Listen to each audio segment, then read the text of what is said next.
ពាក្យចាស់ពលថាមនុស្សស្រីវិលជាខានមិនចុំគឺជាពាក្យពិតចាឥឡូវនេះជឿ100%ហើយទោះបើយើងចេញទៅធ្វើការនៅខាងក្រៅប៉ុណ្ណាក៏ដោយក៏ចោលការងារទេអត់កើតដែរដោយសារជាអានចង់ញ៉ាំគីមឈីពណ៌សនេះទៀតហើយខ្ញុំចូលទៅម៉ាតឃើញគេលក់មួយធុងនេះ 13000 វ៉ុនតិចមួយទេបងប្អូនចឹងហើយក៏សម្រាប់ចិត្តទិញស្បៃយកមកធ្វើខ្លួនឯងហ្មងទៅស្បៃតែ2ក្តោបទេធ្វើបានឡើង2ធុងធំតែប៉ុណ្នេះញ៉ាំបានកន្លះខែដែរបងប្អូនគីមឈីពណ៌សដែលកូរ៉េគេហៅថាភេកគីមឈីហ្នឹងបងប្អូនធ្វើស្បៃតូចចាដែរភាសាកូរ៉េគេហៅថា alpeki pechu ចាស្បៃបកគោតូចហ្នឹងធ្វើឆ្ងាញ់ជាងស្បៃធំចឹងបងប្អូនអាចរកទិញបាននៅក្នុង Coupang ចាំខ្ញុំដាក់ link នៅលើវីដេអូហ្នឹងចុចទៅអាចចូលទិញបាននៅខ្លួនឯងហើយ recipe សម្រាប់ធ្វើគីមឈីពណ៌សសានេះខុសពីសាមុនបន្តិចដោយសារតែខ្ញុំផលទឹកសេរីជំនួសឲ្យផ្លែសេរីបងប្អូនគ្រឿងផ្សំផ្សេងៗគឺដូចមុនដែរខុសតែផ្លែសេរីនិងទឹកសេរីទេ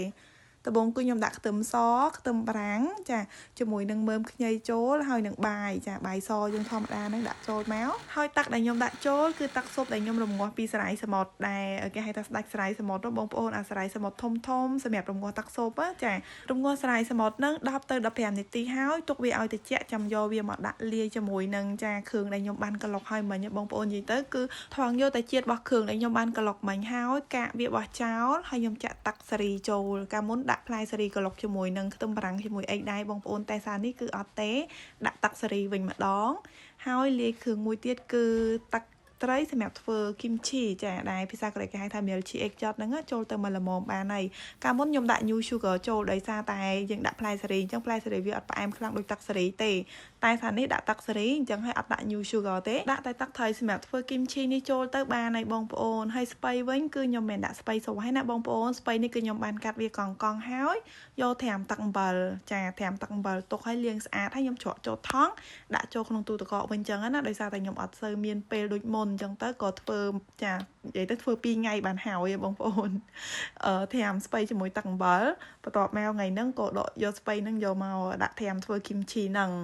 និយាយទៅស្បៃបើសិនជាបងប្អូនដាក់ស្រស់មកអត់ឆ្ងាញ់ទេតតែត្រាំជាមួយទឹកអំបិលឲ្យស្បៃយើងឡើងធំសិនណាហើយយកមកលាងជាមួយទឹកស្អាតទុកឲ្យស្រស់ទឹកសិនចាំយកមកធ្វើគីមឈីបើសិនជាត្រាំទឹកអំបិលហើយយកមកធ្វើគីមឈីហ្មងអត់បានលាងវាអាចនឹងប្រៃញ៉ាំអត់កើតទេបងប្អូនរបៀបធ្វើគីមឈីពណ៌សនេះខ្ញុំបានផុសវីដេអូមួយចៃ recipe កាលមុនគឺខ្ញុំដាក់ផ្លែសេរីហើយសារនេះខ្ញុំដាក់ទឹកសេរីអញ្ចឹងបងប្អូនធ្វើតាម recipe មួយណាក៏បានដែរតែទុកវាឲ្យឡើងជូនតិចសិនចាំញ៉ាំបានរសជាតិឆ្ងាញ់ណាអើយថ្ងៃខ្លះញ៉ាំតែគីមឈីជាមួយបាយក៏មានដែរម៉ាម៉ា当然希望他